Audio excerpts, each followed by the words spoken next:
tous et bienvenue pour notre première vidéo ensemble qui porte sur l'une des plus grandes séries de l'année et certainement l'un de mes plus grands kiffs, La Casa de Papel. La Casa de Papel est une série télévisée espagnole réalisée par Alex Pina et dont le résumé se présente comme suit pour ceux qui ne l'ont pas encore vu et en guise de rappel pour ceux qui l'ont déjà vu. Cette série porte donc sur le plus grand braquage jamais orchestré qui consistait à voler 2,4 milliards d'euros en moins de 11 jours avec 67 otages dont la fille de l'ambassadeur du Royaume-Uni et le tout sans verser la moindre goutte de sang.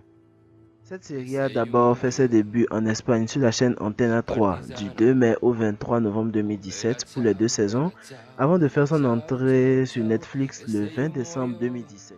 Il faut noter que le réalisateur Alex Pina ne s'attendait pas lui-même à un aussi franc succès de la série. En effet, elle était censée représenter un genre cinématographique bien connu sur une durée plus longue, c'est-à-dire 136 heures. La fabrique de l'argent dans laquelle se déroule une bonne partie de la série est en réalité le Conseil supérieur de la recherche scientifique en Espagne. Ce lieu a été entièrement réaménagé pendant 3 mois par 40 professionnels de la décoration. Le tournage s'est donc ensuite déroulé de janvier à avril 2017. À présent, nous allons passer aux personnages de la série. Certes, ils ont tous fait un travail formidable et ont rendu la série telle qu'elle est, mais certains sortent vraiment du lot. C'est parti.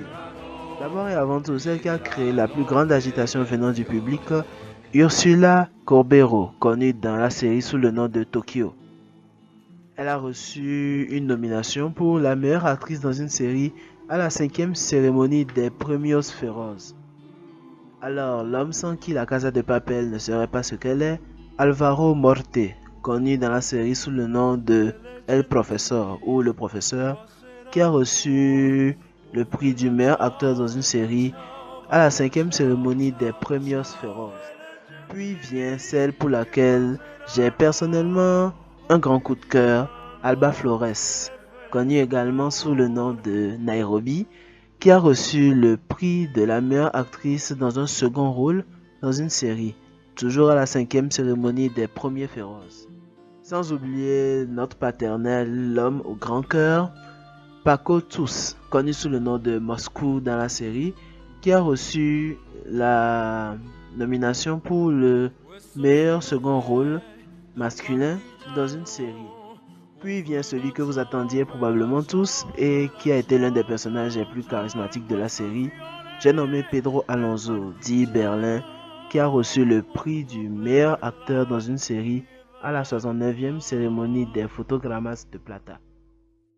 Alors la série a suscité beaucoup de réactions venant du public. Parmi ces réactions, on peut citer celle de Gradure dans son clip Shaggy, ou encore le remix de Maître Gims sur la chanson phare de la série Bella Ciao. Sans oublier un fast-food de la ville de Villeurbanne qui a renommé sa façade en la Casa del Burger, où on peut voir des serveurs habillés comme les protagonistes de la série. Puis un livre, La Casa de Papel, mais qui n'a rien à voir avec la série, qui traite plutôt de la procédure de fabrication de la monnaie. Alors je trouve que La Casa de Papel est une série vraiment incroyable. On est vraiment accroché et personnellement, tu ne peux pas t'empêcher de te demander comment est-ce qu'elle va finir. Cependant, j'ai trouvé quelques points qui ne collaient pas avec la personnalité ou la logique de la série. D'abord et avant tout, leur armement.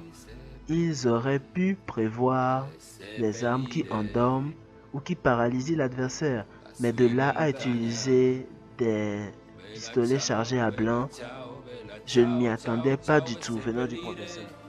Surtout que ce sont des armes simples, non létales et qui se limitent à empêcher tout mouvement venant de la personne visée. En seconde remarque, Rio. Rio est le cœur tendre de la série, tendre côté adolescence. Même Berlin et le professeur l'ont remarqué. Pourtant, on lui a remis la surveillance de la fille de l'ambassadeur du Royaume-Uni, ce qui ne correspond pas du tout avec l'attitude calculatrice et très posée de Berlin. Bien sûr, sans ça, la série n'aurait pas été ce qu'elle est, mais pour des erreurs ou des fatalités qui devaient arriver, j'estime qu'ils auraient pu mieux se caler afin d'éviter des impressions étranges.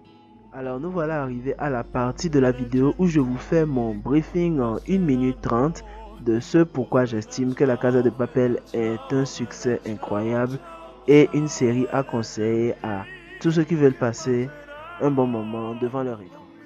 Pour moi, La Casa de Papel est un kiff énorme. C'est une série incroyable qui aborde avec délicatesse et force les problèmes actuels de notre société liés à l'argent, au fait que ce soit juste un bout de papier mais qui ait tellement de pouvoir. En plus de ça, la série parle des femmes, les femmes comme elles devraient être, c'est-à-dire des personnes libres, des personnes capables de réaliser des choses importantes, de réaliser tout ce qu'elles estiment important dans leur vie.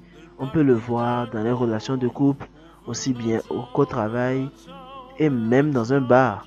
J'ai vraiment apprécié ce côté-là de la série. Comme on dit souvent, c'est le girl power. En plus de ça, la série garde un côté amusant et si vous avez déjà suivi la série, je suis certain que vous aurez eu envie de dire Bella Ciao au moins une fois. Après ça, la série nous fait voir la langue espagnole. Si vous avez eu le plaisir de la suivre en version originale, je peux vous assurer que vous aurez une envie folle d'apprendre l'espagnol ou de connaître 2 ou 3 mots en espagnol. Après ça, c'est une série agréable qu'on peut regarder en famille. Pas pour des moins âgés, bien sûr, parce qu'il y a eu quelques accros naturels, parce que c'est un braquage. Mais au-delà de tout ça, je trouve que c'est une œuvre d'art très réussie et que je conseille à tous ceux qui veulent passer un bon moment devant leur écran. En nouveauté, l'auteur de La Casa de Papel, Alex Pina, confirme l'arrivée de la saison 3 en 2019. Il parle également de ce sur quoi cette saison portera, c'est-à-dire des explications et un braquage dont la portée est plus importante que celle de la première saison. En effet, la série était censée se limiter à l'Espagne, mais maintenant que l'auteur a conscience des 125 millions d'abonnés de Netflix, ils ont pris tout leur temps et la considération nécessaire pour préparer un nouveau scénario qui a su convaincre Netflix. La seule chose que nous pouvons dire, c'est que le réalisateur compte tenir le cap en termes de qualité d'histoire et de quantité d'action pour la saison 3. Si vous avez aimé, n'hésitez pas à mettre un pouce bleu de l'infini pour liker, ça fait toujours plaisir.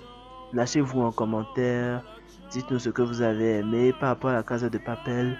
S'il y a de nouvelles informations par rapport à la saison 3, nous serons heureux de les apprendre de vous ou de les partager avec les autres.